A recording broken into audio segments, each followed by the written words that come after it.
Attention fans of funny music. The first ever comedy music convention is here with performances by Devo Spice, The Great Luke Ski, Matt Griffo, Insane Ian, Possible Oscar, Raymond and Scum, Tom Smith, and presenting this year's special guest of honor, legendary radio personality Dr. Demento.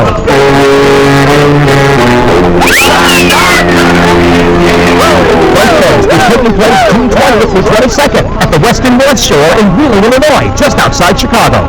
Tickets for the weekend are just $35 until March 31st. Join us for live concerts, Dr. Demento's Festival of Dementia, a Q&A with Meatloaf Studios, and the 4th Annual Logan Whitehurst Memorial Awards for Excellence in Comedy Music, hosted by Dr. Demento. Hi, this is Dr. Demento.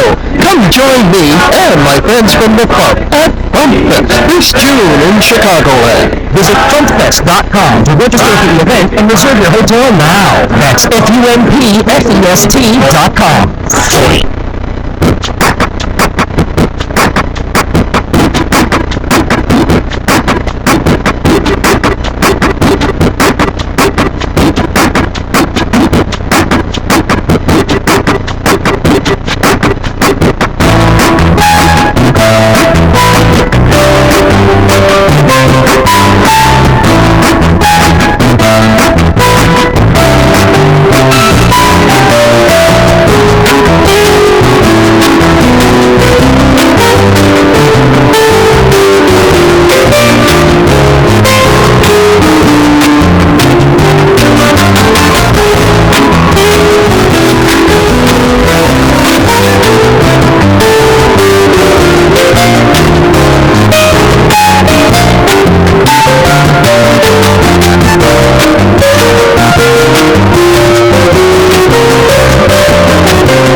Memorial Awards for Excellence in Comedy Music, hosted by Dr. Demento. Hi, this is Dr. Demento. Come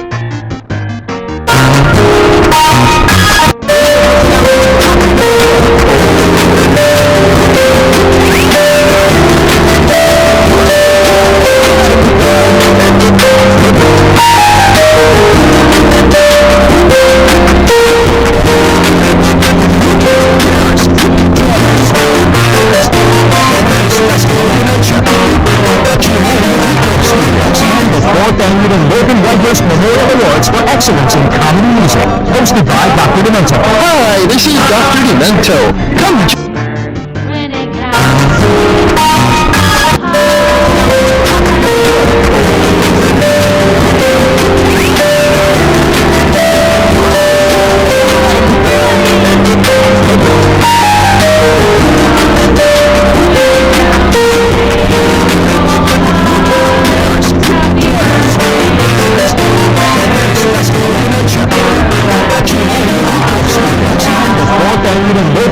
Memorial Awards for Excellence in Comedy Music, hosted by Dr. Demento. Hi, this is Dr. Demento.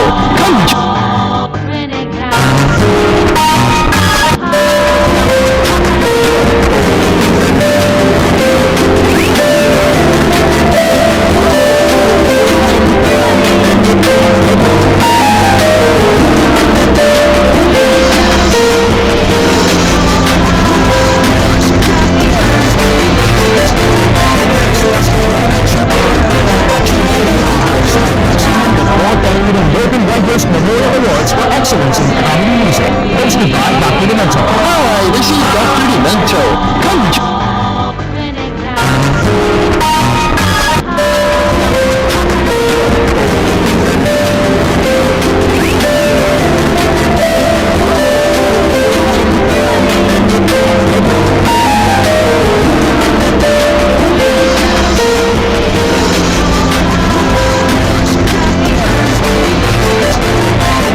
Demento. Hi, this is Dr. Demento.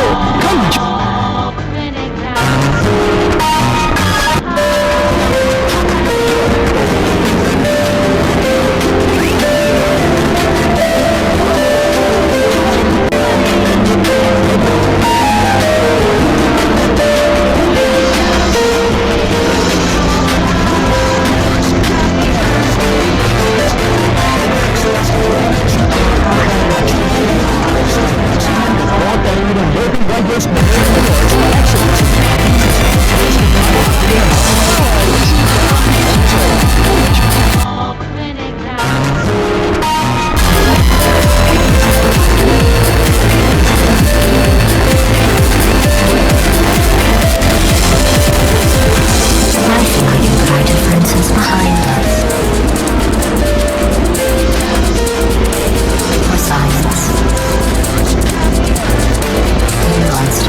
Hey.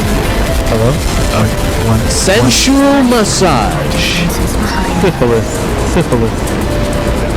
Alright. Welcome, Internet people. You can totally hear us now in this, and we're going to do an intro now. And if you're tuned in, well, hi. Thanks. We haven't officially started yet. We're about to.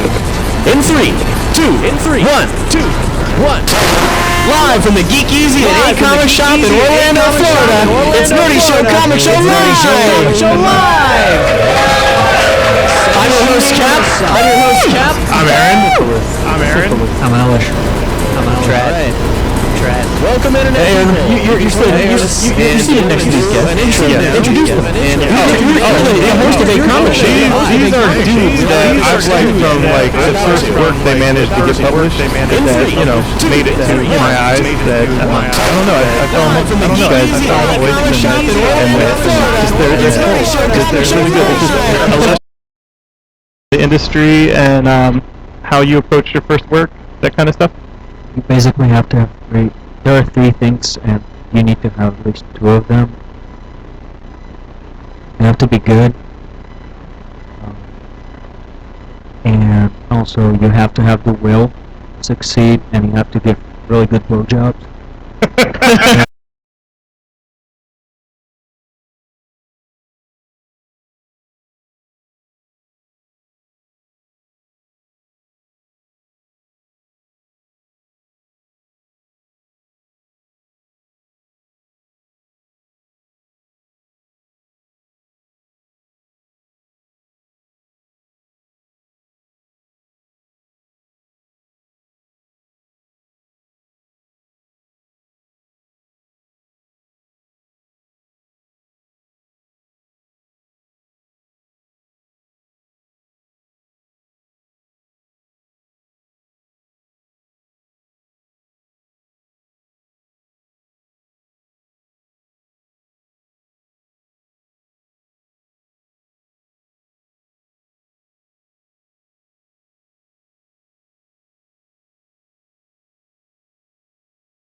Zero. And if you haven't, we have it for the low price of $9.99. It is 5 issues. It's way cheaper than if you bought it as a single issues, just because, screw you guys that buy the single issues. No, I'm just kidding. It has a wacky trade dress. It looks all DIY, and it's awesome. This guy broke the DNA of independent comics, and here's why. Saying that, I'm going to say what I mean by that, Yeah, and then he can say whether it was just some kind of like serendipitous thing, or if he actually saw the failings of American independent comics and how we all are just a bunch of whiny assholes that we're like, man, we can't get our book done. This artist won't finish the book. It is 5 issues. Oh, I'm sorry I can't finish a 5-issue miniseries. This guy, every issue is 0, is a different artist. It's a different artist every issue. It's the same protagonist, and it happens non-linear. There's different time periods each time, much like Pulp Fiction or Straight Bullets or different narratives that are like that. What I mean by that. But it's a different artist each time. He chooses an artist that he wants to work with that captures whatever tone he wants for that story and that time period, and it's been on time, and it kicks ass, and he gets to work with so many talented people. And why did anyone else think about that? Why has that not come out? That, like, it is 5 issues that is creator owned, is played with delays and lateness, and is a different art. Like, I mean, when are we going to get the final volume of Luther Strode? Well, whenever he gets done with whatever Marvel stuff is non-linear. He's the artist of Luther Strode, and I'm saying that's wow, that's brilliant, but that didn't crack it in. What I mean by different artists, you can say whether it was artist that he wants to work with this thing or captures whatever song he wants for that story and that time period, and it's been on time, and it kicks ass, and he gets to work with so many talented people that we're like, and why did anyone try to get that you're being sincere? Oh, I really am. I really am. That is clear. As me as a retailer, I still see on every show freaking brilliant with great writers, great artists, and then they add this time and time and time and done with whatever Marvel stuff is next year. He's the and I'm saying I love those big things, but I want to sell comics and make it like I always said, artists, and he's the world, if I actually women who become that, I usually say, and I'm on time, I've disappointed women my whole life, I don't want to disappoint comic houses, it's so gay, and why did anyone try to get that you're being sincere? I really am, but I have to disappoint because the book they want is not out by an artist, and then they have time and time again. It's not like whatever Marvel stuff is next year. Going to a new city. Sometimes you just sort of want to jump into a new city without knowing anything, but sometimes you like to do the research before. Well, when it comes to comics, and when it comes to the fact that I really want to give a big, complex experience to people, I have to say, I'm thinking about the comics of a new city. Sometimes you just sort of want to jump into a new city without knowing anything, and sometimes you like to do the research. The genre, when it comes to comics, and the fact that the genre, I find that most of my stuff goes past genre, that's people where my head is at. I have to say, I'm thinking about the comics of a new city. Sometimes you just sort of want to jump into a new city without knowing anything, sometimes you actually like to do the research. The genre, comics, and in this case, I was trying to find the stuff container series experience before that, where my head is at. I'm not sure I would be doing this if it wasn't for them. Specifically, Global Frequency by Warren Ellis, which essentially had that format, and while it didn't go all the way through with really connecting the story very tightly in between the issues, it achieved a very similar format, very similar structure, and that was a big influence. Another one would be Northlanders, which went further in that every story arc was done by a different artist, but sometimes you just had 1 or 2 issues, and then they switched the artists again. Again, very influential and very underrated comic that I would love to see out more, and so on. That was really behind it. It's not like I'm gonna think, well, I'm gonna just fucking conjure this from pure air and boom, it's gonna appear there. No, I'm very aware of what came before me, and I'm grateful for it, because I don't know if I would be doing this otherwise, the way I am. That's a good answer. Hey, you got a good format figured out, it's good to see the playing field, all the pieces on the board, and then figuring out how to remix it to. And I always thought Global Frequency would make a great TV show, and I was so disappointed when that didn't get picked up. Because, it would be perfect, but now we might have zeros. But we have the comic. That's the thing. So the latest thing that's actually like out, because there's a lot coming out next week, but the latest thing that's out is Secret Avengers #1. It's got a cover by Trad Moore, Yeah. written by Ales Kot. And Trad, are you doing did you just this cover, or are you doing all the covers for this? I'm doing all of the covers. That's pretty slick. Yeah, it's fun.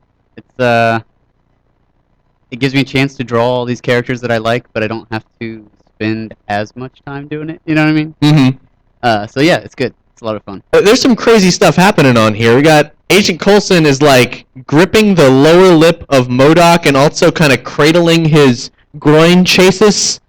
And he's got like an anime like worry teardrop by the side. What's going on there?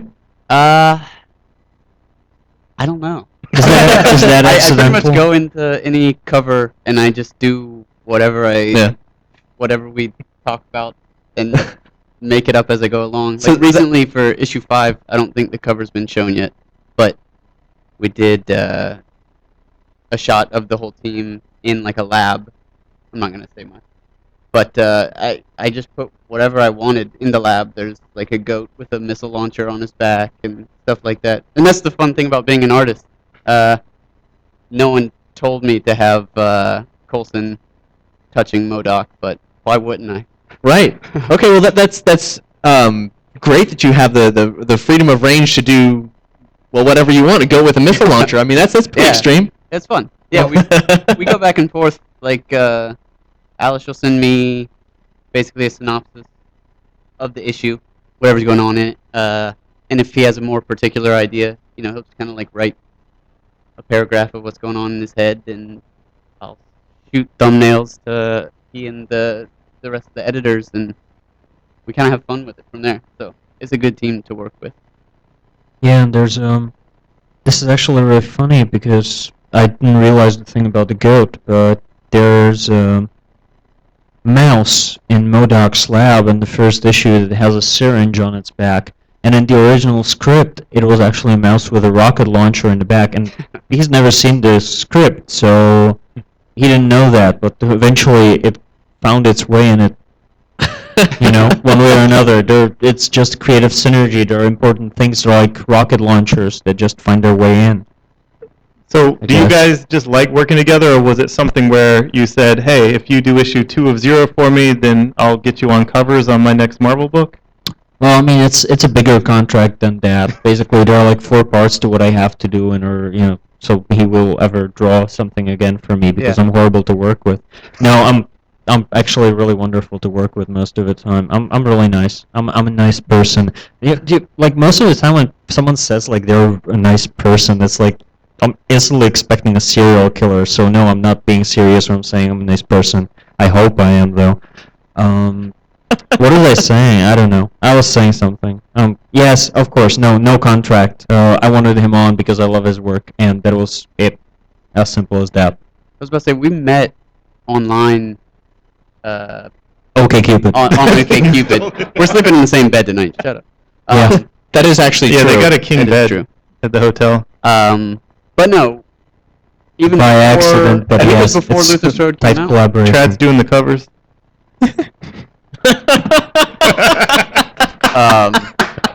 Wow. Yeah, but I mean, That's true. when did we start talking on email? It was before you had Wild Children out. Yeah. That's a long time. Yeah, like I had issue maybe 1 and 2. Maybe 2 of years? Luther Strode out. 2 years And, ago, about? yeah. Could be 2.5. So yeah, maybe we even. were talking about working together for about a year or 2 before we ever did anything, and now anytime we have an opportunity, we try to jump on projects with each other, Yeah, like the bed thing. like the bed thing. Trad, you broke into comics by way of Drawing. Yep. Image, and Justin Jordan found you online or something like that, right? Yep. And he wanted you to draw it. And what is your background? You told me before you were in high school and you met Rob Vendetti from Surrogates and Green Lantern, and he gave you a dream and some marching orders, and You are making that a much bigger part of my life than it was. and you went to SCAD, and he gave you a full scholarship. Right. And I don't have any legs. He carried me to SCAD. He drew for me. okay,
helmet.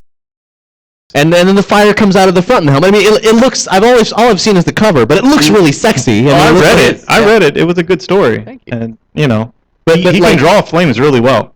I promise you. You guys are rebranding and recreating a character that has had 2 feature films. Right.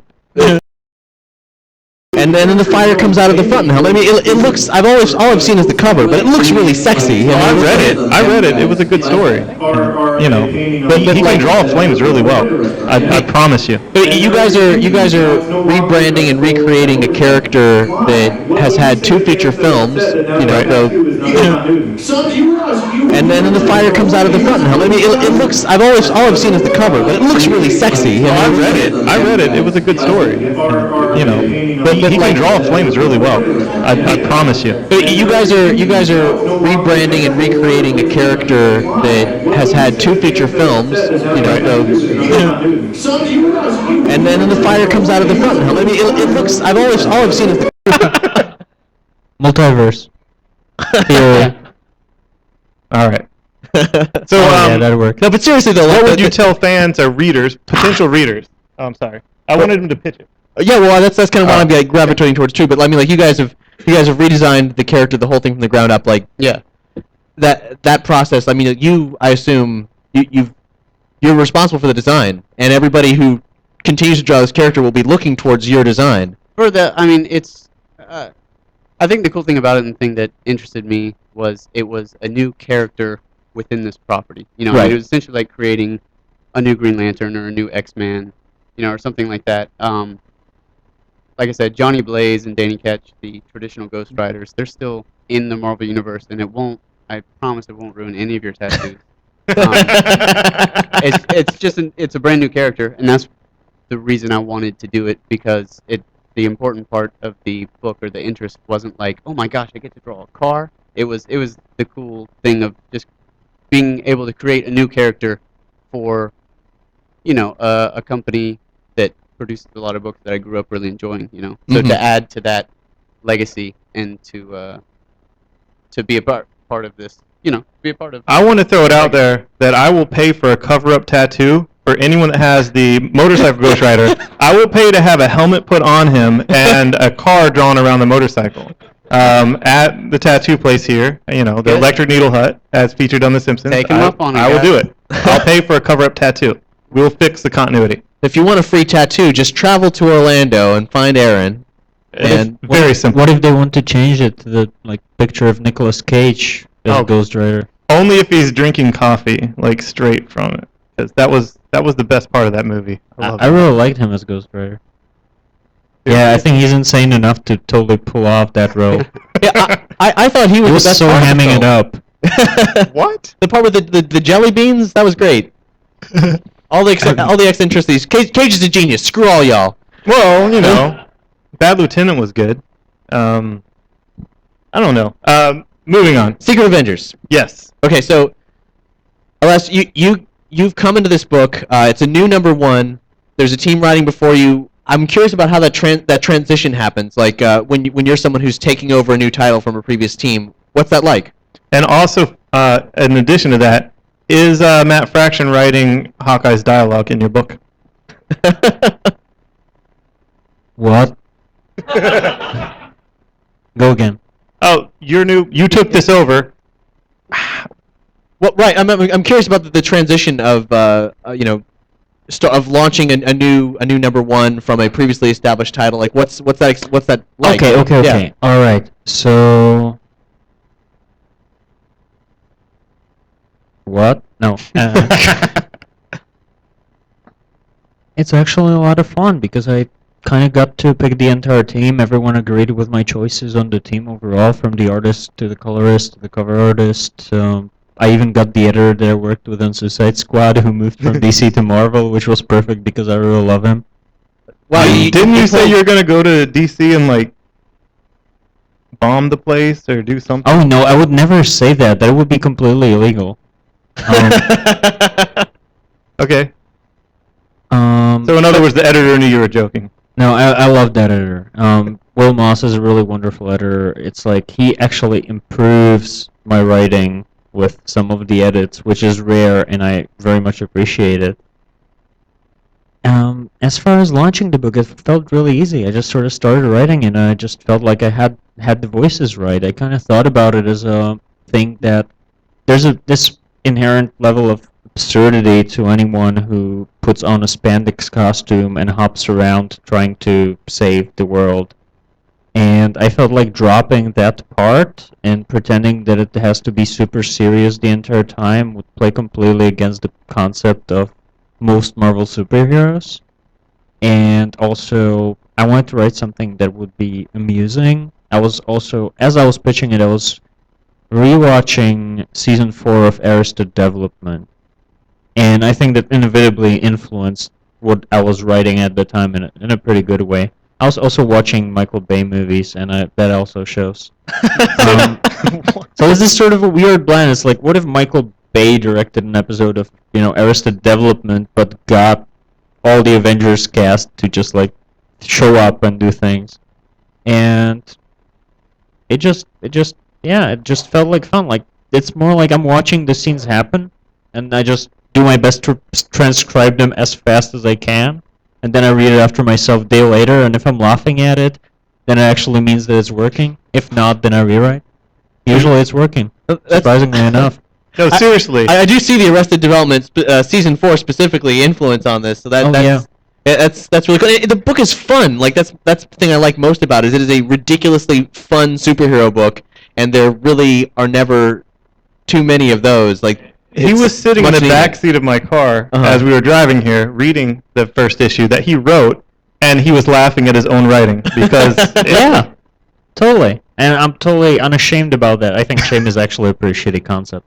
I'm really happy. It's a good book. I'm glad I wrote it. I'm glad I got paid for it too. Um, Another thing regarding the Hawkeye thing, it was interesting because we overall like the response is really amazing, and people mentioned the Hawkeye thing as something that it like feels sort of too similar because I guess we have the same character and it's a book that's not afraid to be funny. But the thing with that is, there are about maybe 3 action comedies in the entire comics market overall when it comes to superheroes. So if it's funny, it's almost automatically in the same bin. It's like when people look at Michael Walsh's art and they say that it looks like David Aja, but the things that I don't see brought up that often are the obvious influences on them both, which I know for a fact are there, like Zafino or like David Mazzucchelli, because there's a lot of differences between. I mean, the inking. Michael's inking is very loose. David's very, very sort of precise. Yeah, there's a lot of deeper parts that don't quite fit in the same mold, and I wouldn't change a single thing about a comic. I'm really happy with it. yeah. And if you haven't tried it, try it. You will laugh. You will love it. It's like what if you have complained about Marvel's Agents of Shield, this is what you wanted, and you just didn't know it yet. You just didn't know it because I've read issue 2, and it had me literally laughing out loud. Like literally, after Trad read it and laughed out loud. Like MODOK is hilarious, unintentionally hilarious. How many of you know Lil Wayne? All right, yeah, based MODOK is a thing now. Um, and so on. It's fun. It's a fun book. It's a book that when I write it, I'm actually very amused.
Favorite comic cosmic species, such as Skrulls, Kree, Brainiac, etc., etc.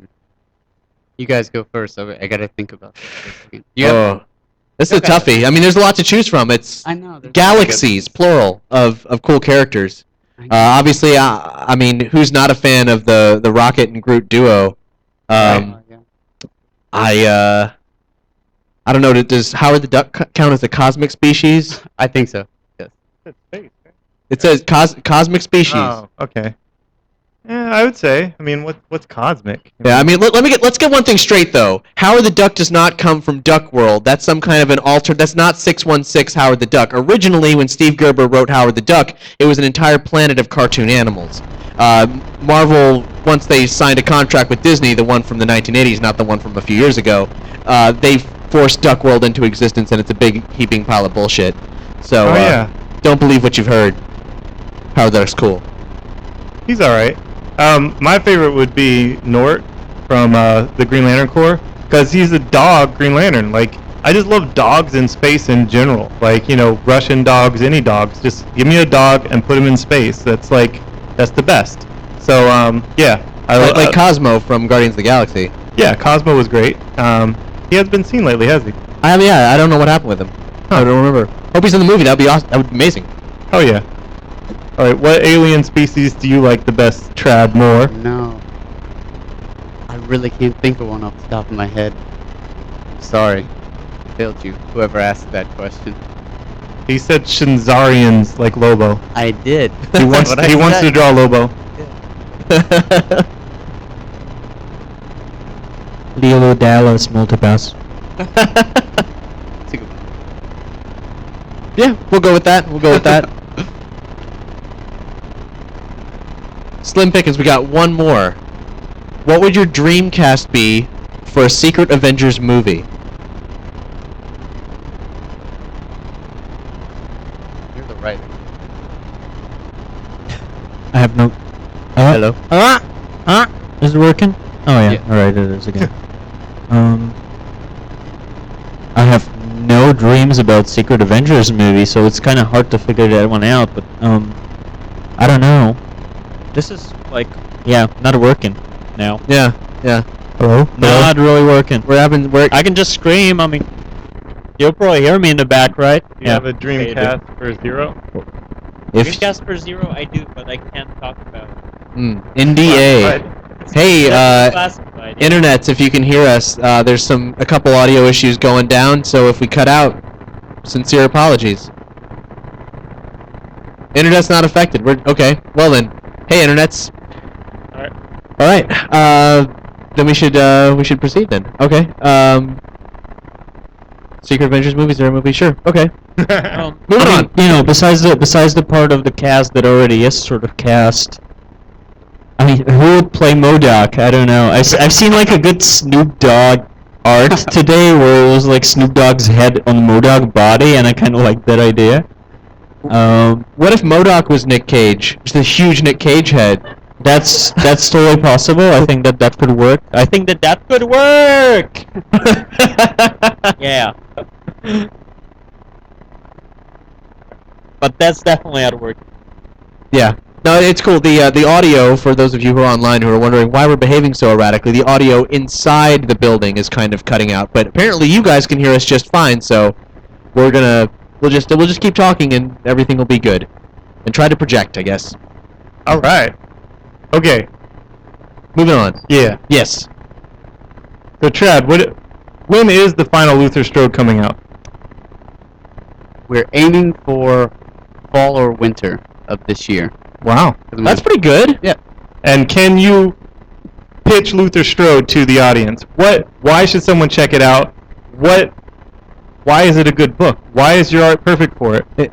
Why would they want to read it? If you pick Luther Strode up off the stand, you say, "It's an independent book. I don't know what it is. It's got like all kinds of lines and crazy stuff, and there's blood everywhere. Why the fuck should I read this?" What would you say to them?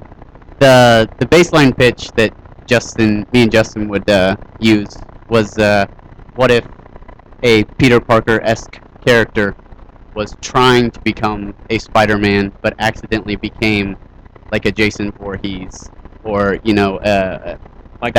Michael Myers, your typical American slasher horror villain. So yeah, it's a character, a likable character with a good heart, who tries to go in a positive path, but ends up, because of the power he's given, going in a very painful and dark path. So if you're into that kind of thing, and it's, I think another selling point would simply be showing the art in action and the violence and stuff. That's actually usually my selling point. They're like, why should I care? And I'm like, I mean, the fact is that your art trad doesn't look like anyone else's art. Thank you. In the industry right now. I mean, in that way, I suppose it's getting in via like having a success in the independent market is what's allowed you to get those calls from Marvel and DC, because I mean, typically what plays strongest is the stuff that looks kind of samey. Yeah, that's safe. Yeah, exactly. It's the Oh, safe it's art. funny. I had met a couple of Marvel and DC editors prior to having Image Work come out, and they're actually some of the people that I have worked with since then. And they saw my work, and they're like, "Oh, I like it myself, but I don't know where we'd put you." Like, they didn't know whether or not there was a market for it. And so you pretty much just have to prove that there is.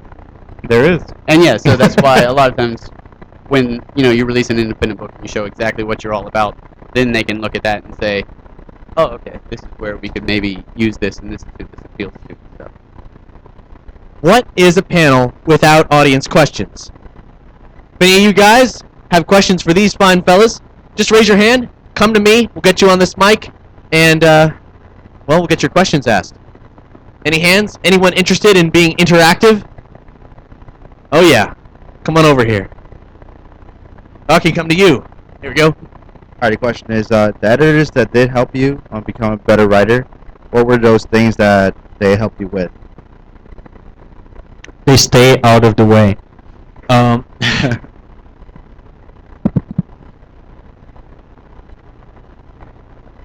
It doesn't really amount to one thing. It's a case of it's a case by case basis. There might be a little thing. There might be one of the things that I believe in is to cut until you're saying nothing but the thing you really want to say, which sometimes means cutting even some of the parts that you might really like, just because they don't quite feel like they are right. What I don't believe in is some preconceived idea of what other people will like or what other people will understand. I'm making comics for myself. I'm not here to make comics for anyone else or satisfy anyone else. I will make comics doing them to the best, so I can actually, if I, let's say, came to the store and I would buy a copy of Secret Avengers, I want to be able to reread that comic book twice or three times happily and be glad that I paid my money for it. If I release a comic book where that is not the case, I have failed. Which, I mean, you fail, you get up. Doesn't really matter that much, and you probably can learn from it very fast. I'm glad that to this day I don't feel like that about a single comic book I've made, and I don't intend to ever feel that way. Yeah, so that's the major part, just sort of finding the right people and working with them in a way where they understand me, understand what I want to do, and don't try to impose their own preconceived idea of what I should be, instead of just allowing me to grow as a writer organically into what I want to be. And it's a matter of constant communication. It's a matter of trusting the creative abilities and just mutual trust. It's like any relationship whatsoever that I have with another person. I need to trust them. I need to be absolutely open with them. Otherwise, things can go wrong very easily. Yeah. Thanks. You're welcome. Anybody else? Oh, hello. I've actually got a question for both Ales and for Trav. For Ales, you've written both some excellent character interaction in the Zero and Secret Avengers, but you also have a real good grasp of the intricacies of a secret story. Which do you like writing more, the characters or the web of lies? And for Trad, do you like drawing the violence, the speed, or just the pretty peoples? Okay, that's two questions at once. Let's do Ales first, and then we'll move on to Trad. All right. I don't see the difference between character and story. They influence each other and they're organically interweaved into each other. I know that people often talk, or some writers or some creators talk about how one and the other are two completely different things. I don't really believe in that separation. I believe that you can partially separate it if you need to see how certain pieces fit. But it's the whole that really matters and how the whole thing feels to me. Yeah. So, I like all parts of it, yeah. Recap your question for Trad. Do you like drawing the violence, the speed, or the pretty peoples more? I hate to kind of mimic Alice's answer, but yeah, I like drawing just about everything, you know? And if I can draw pretty people running at each other really fast with speed lines, being violent, I like that. No, but seriously, any type of book that I do, you try to find, you know, enjoyment in that story, and you wouldn't want to draw a comic that you don't want to tell that story. So yeah, if one day I just did like a pure romance comic with a bunch of pretty people being pretty, then that'd be cool. And I already do a violent speed liney one. And you know, like one of the reasons I was interested in doing Ghostrider is because I don't draw vehicles very often in my other work. So I thought that would make me grow and learn more as an artist to take on a project that, you know, put me in an environment that I wasn't familiar with. So yeah, I just like taking on stuff that if I know a lot about, then I can learn more. And if I don't know anything, then I can start fresh. Yeah, that's actually something that is very important to me as well. Every project that I do has to be different than anything else that I've done before. I don't ever want to do the same thing twice because it's not going to do me any favors as far as, you know, artistic growth goes. It's not going to... I don't want to try to sell someone the same thing twice under a different name. That's a sham. Like, I value the fact that people put their money and their time and their energy into what I make. Yeah. Thank you, gentlemen. Those were excellent answers. You're welcome. Anyone else have a question for them? Oh. Well, it's Adam from Geek. Here you go. Mr. Kot, you seem to write these morally ambiguous characters. There's this whole, like, you know, the bad guys that you love to hate. You seem to write the characters that you can trust not to trust. Whether it be like Zero, Secret Avengers, like MODOK on the team, everyone's kind of got this gray area where you don't know what's gonna come. Or they can like flip at any second. Is this like a theme that you kind of lay in your books between Zero and... I mean, is this on your mind when you're writing them? Yeah.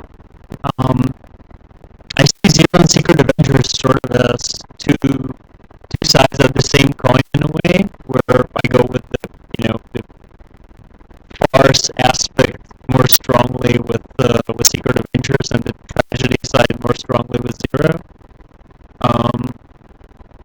And that's the thing about when it comes to characters, I don't really believe in villains or heroes. I don't believe in that in people. There's no reason why I should believe in that when it comes to characters. If they should feel real, then that's like the opposite. Unless I'm making a comic book where the point is that the characters are really very two-dimensional.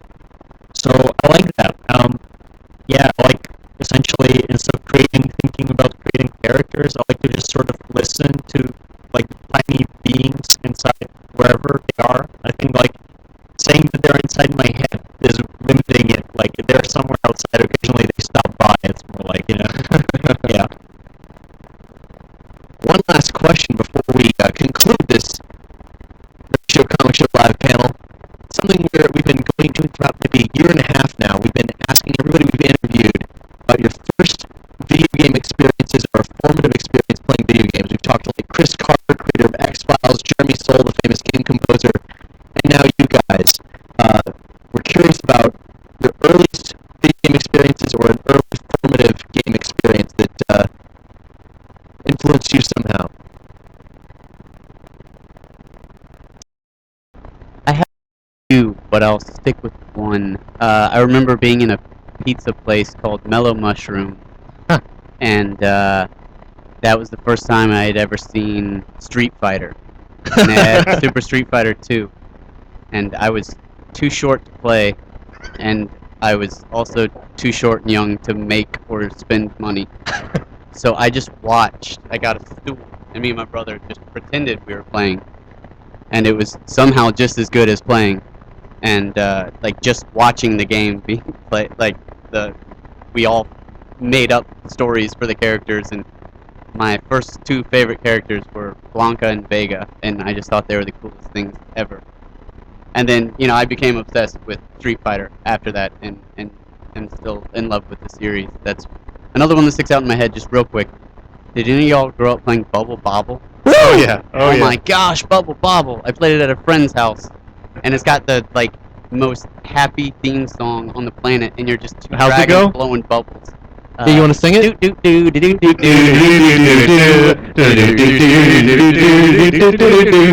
Yeah. We got it. That's the spice. Bubble Bobble. America. Yeah. So yeah, those were two that stand out in my head. How about you, Mr. Kot?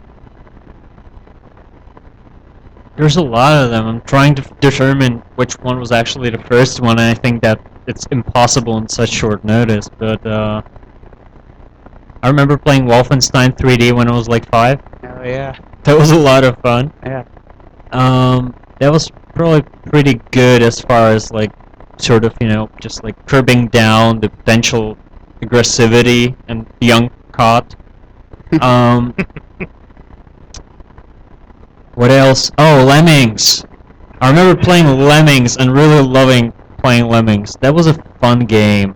That was a good game. I was really trying to save them hard, and I usually failed, if not always, but I felt sort of good. It was like the early savior complex thing, when you're like trying to, you don't yet quite know that you have it. It's years before, decades before you even sort it out, but you're watching the Lemmings die, and something in your heart's just like tugging a little, and and then you remember it, 20 years later, and you think, oh god, I should totally play Lemmings again. So yeah, that left a mark. That's awesome. Those are great. Those are very different from all the ones we've received so far. I'm very excited about how this is shaping up, actually. What were the other people coming from different generations? Oh, I mean, it's all across the board. We got people who are like gaming on pre-Atari consoles, and people who were, like young folks who just started in the 90s. I mean, everybody's story is very different, and it's. I didn't think that it was going to yield so many incredible responses, but really, it's the person who put the fan who requested this topic put us on a wild goose chase for something actually kind of incredible. So, Aaron, this is the second Nerdy Show Comic Show Live we've done. What's the next one?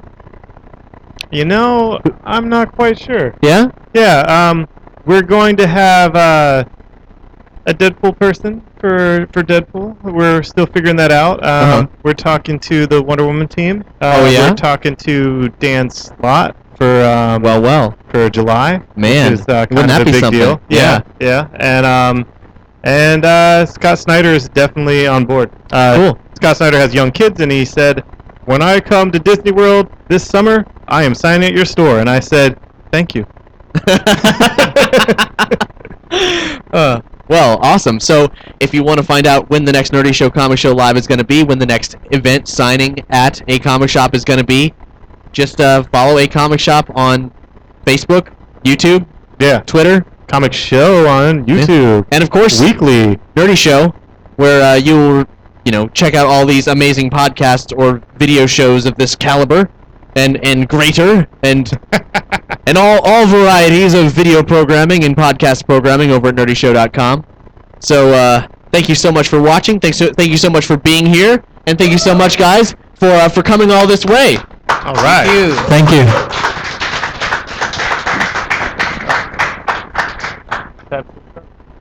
Is this still on? All right, they're going to be signing. We'll have them sign over here behind the bar. If you form an orderly line this way and that way. What? It's fine. All right. That's how we did it the other time. It's not. All right, and get beer. You buy a